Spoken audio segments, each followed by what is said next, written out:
Aujourd'hui, le tuto, il va être tout bête. C'est une vidéo sur le XJR, sur une seule thématique, avec juste ça. Et ça peut servir peut-être à d'autres personnes sur des XJR 1200 ou 1300.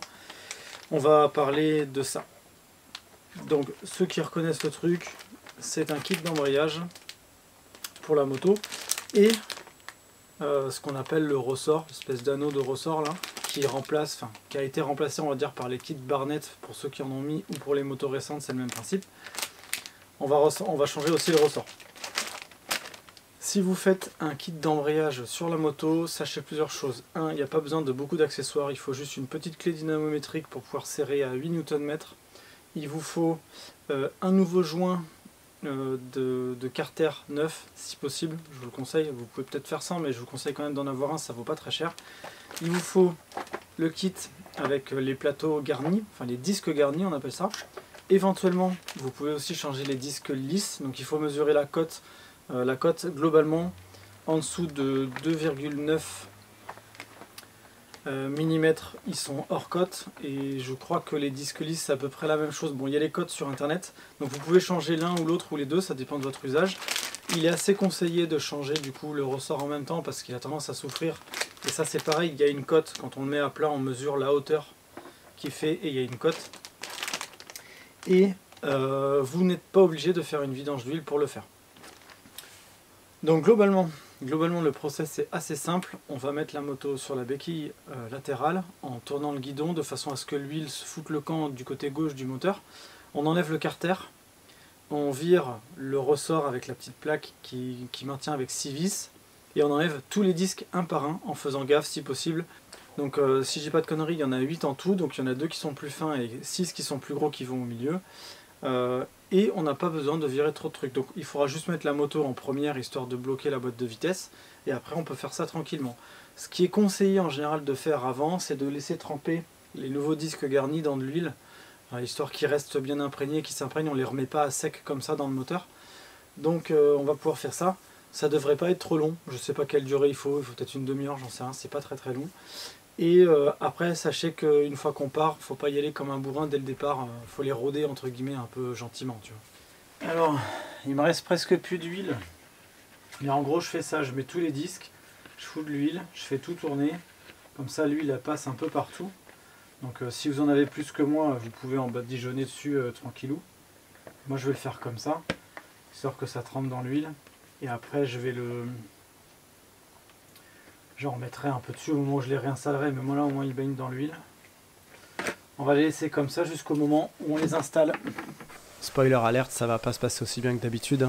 J'ai toujours des merdes sur cette moto, donc à la fin je vous fais un récapitulatif de tout ce que vous pouvez avoir sur un changement d'embrayage. Tu commences à avoir 3 motos dans ton garage.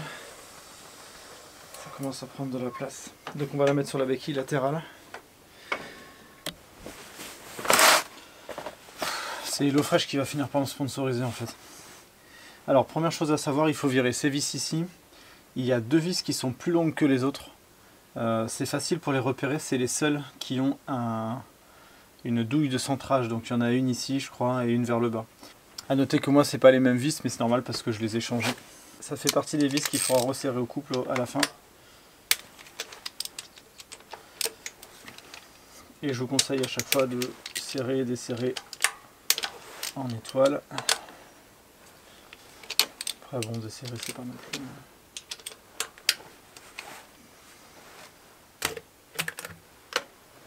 Donc on enlève le joint. Faudra pas hésiter à nettoyer tout ça sur la fin. Et s'il y a des saletés là-dedans, c'est ça qui permet que l'huile aille bien sur l'ensemble de l'embrayage. Donc on enlève le cache. Vous voyez, il n'y a pas d'huile qui coule. Donc là, j'ai mon joint qui est tout sec qu'on enlèvera. Et qu'on remettra. Et voici du coup notre plateau d'embrayage. Donc vite fait, quand vous appuyez sur votre embrayage, la tige, le récepteur d'embrayage pousse une tige qui pousse pile poil de ce côté-là, qui pousse ça.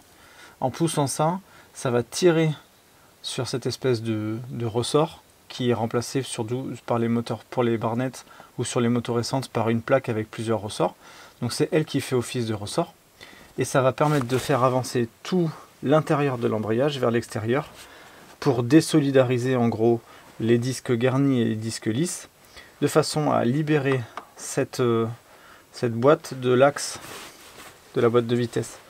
Donc ce qu'il faut savoir, c'est que du coup les disques, vu qu'il y en a plusieurs successives, au fur et à mesure ils patinent, ils se bouffent, et du coup après l'ensemble ne sert plus assez, et c'est pour ça qu'on patine.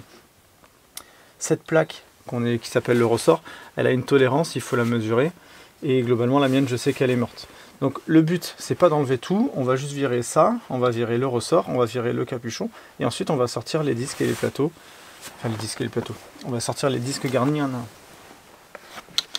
Donc le plateau ressort et les disques garnis, recherchez sur XJR Team, vous cherchez sur Google XJR Team tableau de correspondance, vous allez tomber sur un tableau qui contient les 1200 et les 1300 selon les années.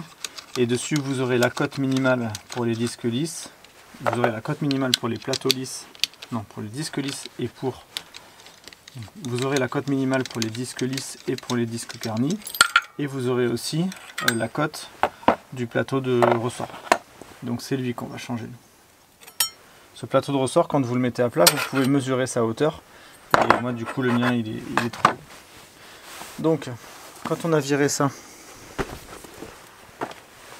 vous faites attention, là il y a un cerclage. On peut enlever cette zone là. Attention, parce qu'il va déjà y avoir un truc. Il est déjà collé dessus. Donc on enlève ça, on en profitera pour le nettoyer. Et ensuite le premier disque, c'est toujours un qui est plus petit. D'accord ? Et ensuite vous avez les plateaux lisses. Donc on va faire un exemple, on va le mesurer pour voir le mien. Il y a certains disques qui sont moins usés que je l'aurais cru. Celui-là, on est sur 0,20... Non, celui-là, on est sur du 2,80, je pense. Donc la cote, de toute façon, c'est entre 2,9 et 3,1. Et 2,80, c'est déjà en dessous. Donc ce genre de disque lisse, c'est pareil, il y a une cote. Je crois que c'est 2,1.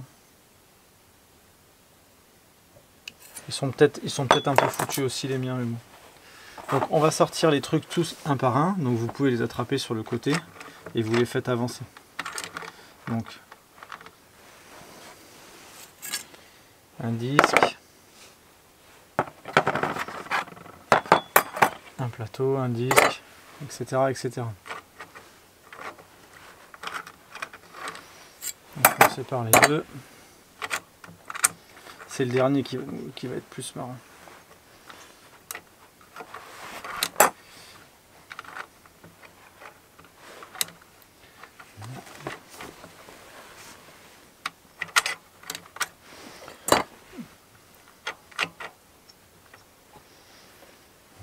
Vous pouvez aussi prendre un petit bout de fil de fer pour faire un petit crochet. Il faut y aller.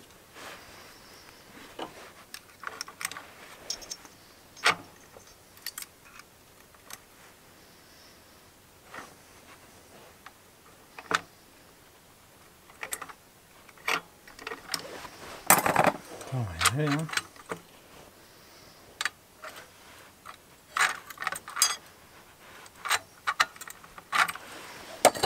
Gentiment, mais sûrement. C'est pas la première fois que je m'enlève.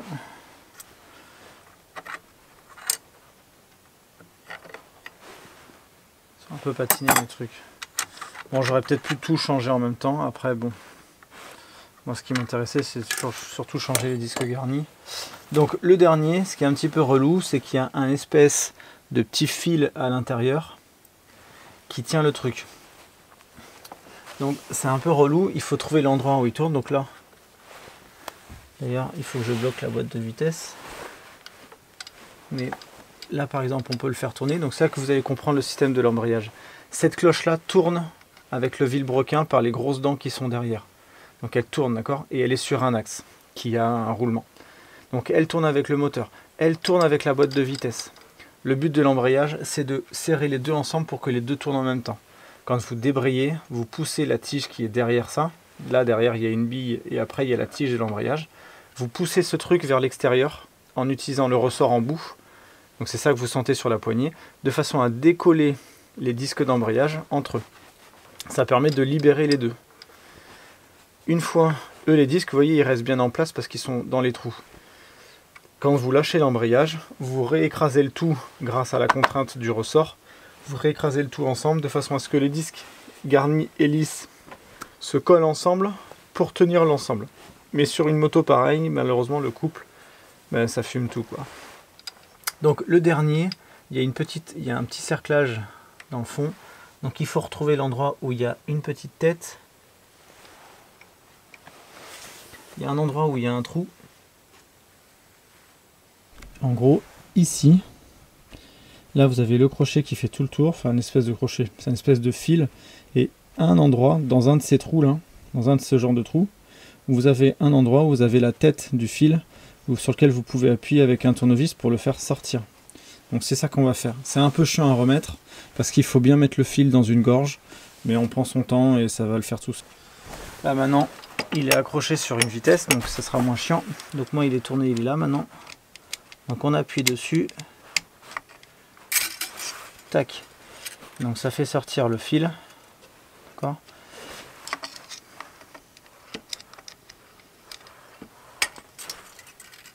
C'est le seul truc qui est un peu chiant sur cette moto, c'est ce putain de fil. Et on va essayer d'ailleurs de le laisser d'un côté. Ça sera moins galère à remettre.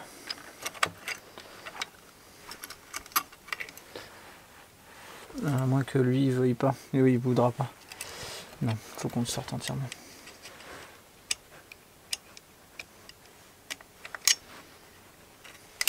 Voilà, donc vous avez le fil qui sort. C'est le seul truc qui est chiant.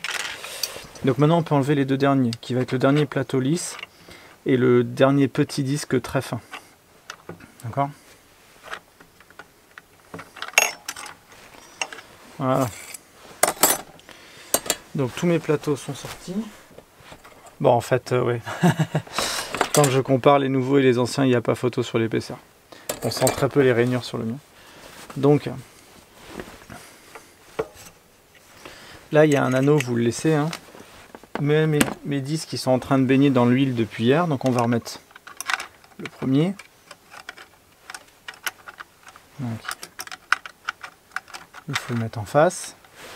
Voilà, comme ça il y a la gorge qui se met à pile poil à l'intérieur. Un premier plateau lisse.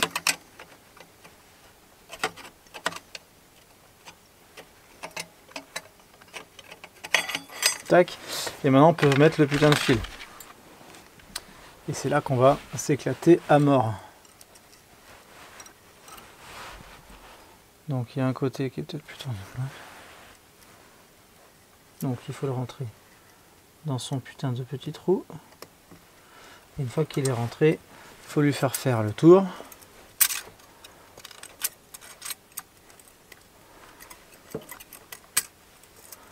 Bien l'insérer dans sa gorge. Et ensuite le faire avancer. Ou alors quand ça fait tellement longtemps qu'on essaye de le faire et qu'on pète les plombs, on se dit on va faire la version simple, on va dégager tout le truc et on va moins se faire chier. Donc on enlève ça. Derrière il y a une bille qu'on aurait pu enlever aussi. On va ouvrir. C'est du 30. Parce qu'à un moment donné, ça suffit quoi.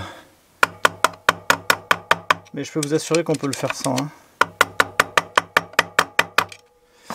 C'est juste que c'est un peu chiant.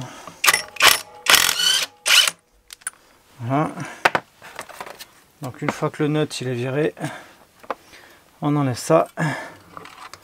On enlève le plateau.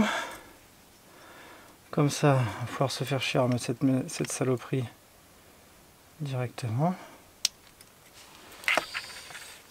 Tout de suite, c'est un petit peu plus facile. Enfin, un petit peu plus. Enfin, c'est plus facile, mais ça reste pénible quand même, qu'on se le dise. Mettre ce putain de cerclage. On peut remettre le truc là-dedans. On peut remettre ça.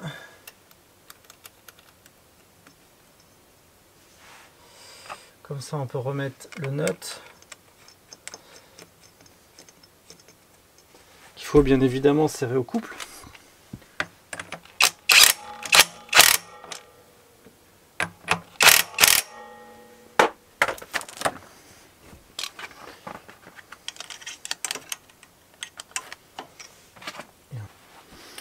Donc c'était bien la merde, on s'est bien fait chier, c'était cool.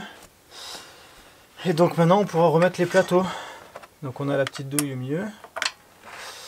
Donc on pourra mettre un disque garni, un plateau de friction, un disque garni. Donc ils ont passé la nuit dans l'huile, donc c'est parfait. Un plateau de friction, un disque garni, un plateau de friction. Bon, je pourrais changer les plateaux les plateaux lisses aussi un moment. Écoute, on va voir ce que ça va donner comme ça, vu l'épaisseur de mes disques garnis anciens.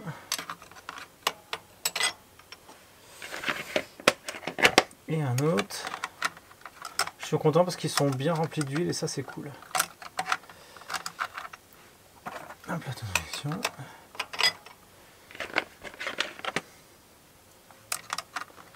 Un disque garni. Le dernier. Du coup là on va tomber sur le dernier en petit.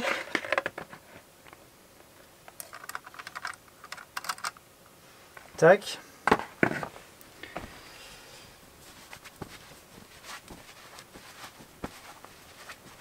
Ce qui nous permet de pouvoir remettre cette pièce là, qui a aussi un axe au milieu, hein. Donc on peut remettre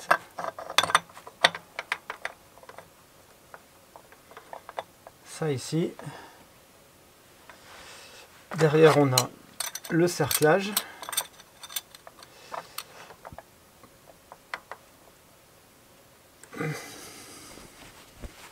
Du coup on a le nouveau ressort que moi j'ai commandé,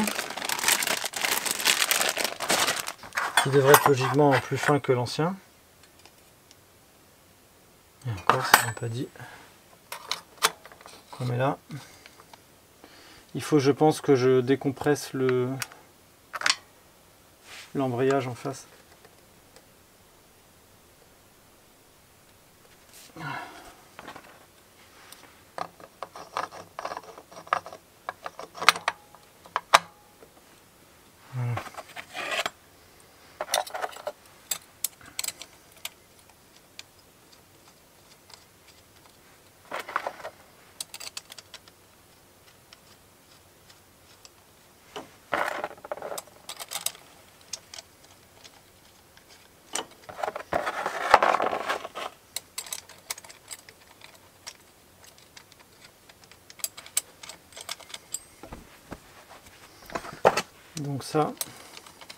Donc ça on serre en étoile. Donc moi on va le mener au contact. D'accord, donc on y va gentiment.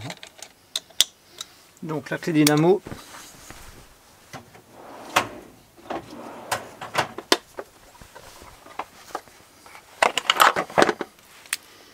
Clé dynamo sur 8.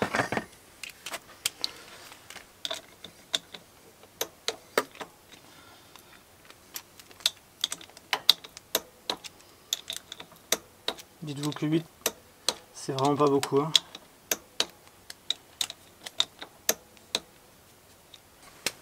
Donc là, l'embrayage est remis.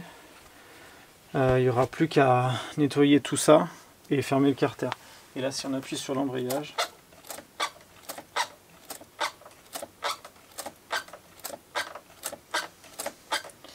nickel. Je ne l'ai pas indiqué au début, coût de l'opération dans mon cas, 100 balles. 100 balles, le plateau, le ressort, les disques garnis et le joint. C'est plutôt honnête. Donc du coup, je vais nettoyer tout ça. On va refermer après et puis voilà. Donc le nouveau clutch cover. Putain de jouet en papier à la con. Que l'on met là. Donc n'oubliez pas, il y a deux vis qui sont plus grandes, ce sont celles qui sont au niveau des entretoises. Et puis après on remet le tout.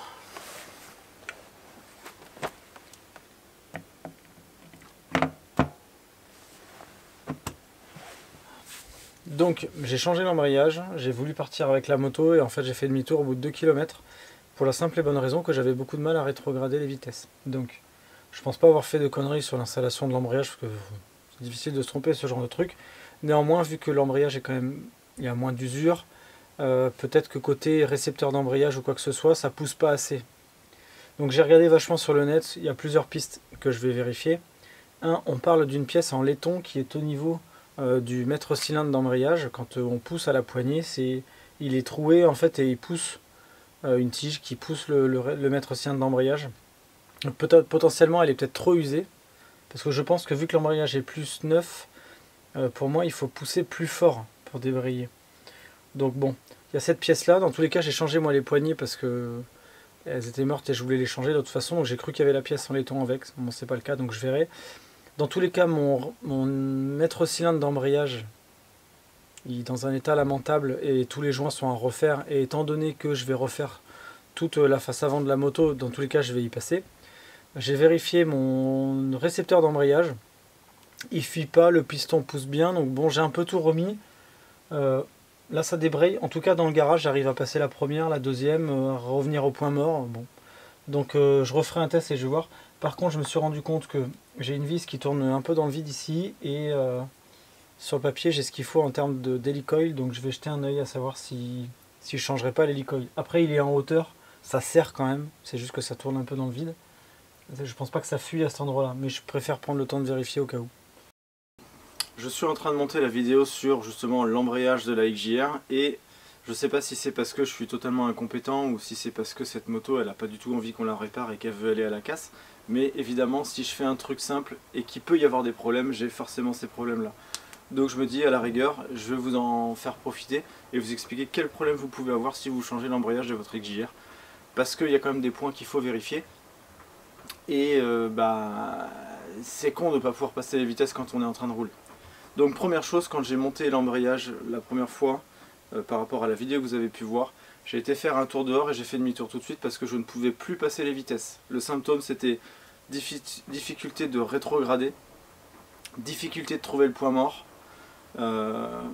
et globalement ça te donne l'impression d'avoir la pédale qui est à moitié bloquée sous ton pied. Donc ça, il y a plusieurs choses. Il faut savoir que si vous changez votre embrayage, vu que les disques garnis vont être beaucoup plus épais que les anciens, si vous ne changez que les disques garnis, c'est plus épais que l'ancien, forcément l'embrayage il a besoin de plus de poussée pour pouvoir s'écarter, ce qui fait que du coup, si on ne le pousse pas suffisamment, potentiellement la boîte de vitesse elle galère un peu à passer. Donc pour ça il faut vérifier plusieurs choses. Vous devez être sûr que votre circuit hydraulique d'embrayage est nickel. Donc vous vérifiez le niveau dans votre mètre cylindre, vérifiez qu'il n'y ait pas de fuite. Vous vérifiez bien que votre récepteur d'embrayage il est nickel aussi, qu'il n'ait pas de fuite non plus, et surtout que la purge a été faite correctement. On ne sait jamais, une petite bulle d'air, un petit truc. Donc ça, moi je l'ai vérifié. Ça pousse bien, etc. J'ai vu que mon mètre cylindre il est pas très clean, il y a quelques saletés à l'intérieur, mais ça je vais le nettoyer en second temps. Mais dans tous les cas, ça pousse correctement, j'ai pas de bulle, il n'y a pas de fuite. Bon. Deuxième chose, il y a une putain de petite bille de merde de laiton qui est au niveau de votre poignet. En gros, la poignée, c'est con, j'en ai plus, je l'ai plus là. Je vous montre, ça sera plus simple. Sur la poignée d'embrayage, d'accord, qui est ici, comme ça vers l'avant, ici, dans ce trou-là, vous avez une pièce en laiton qui est percée. Parce que là, ici, vous avez un trou, et en gros, de ce côté-là, vous avez une petite tige qui va direction le mètre cylindre. Et en fait, cette tige, elle pousse une pièce en laiton à l'intérieur qui peut tourner sur elle-même, parce que forcément, le fait de faire pivoter l'embrayage, il faut qu'elle puisse pivoter. Donc c'est une petite pièce en laiton qui a un trou. En fait, tout bêtement, c'est une pièce en laiton. Donc c'est une pièce qui a un métal assez tendre. Et en fait, bêtement, le trou a tendance à s'écraser et à devenir plus profond. Ce qui veut dire qu'en fait, quand vous appuyez sur l'embrayage, vous avez moins de poussée. Donc la première chose toute bête à faire, ça serait de se dire, si vous changez votre embrayage, changez la pièce en laiton en même temps. Moi je ne l'ai pas fait, je le ferai quand je vais démonter l'avant. Ce que j'ai fait en attendant, et qui semble fonctionner, c'est que j'ai pris des petites boulettes de papier aluminium. Vous faites des petites boulettes de la taille du trou, vous en mettez une dedans, vous le tassez, vous en mettez une ou deux.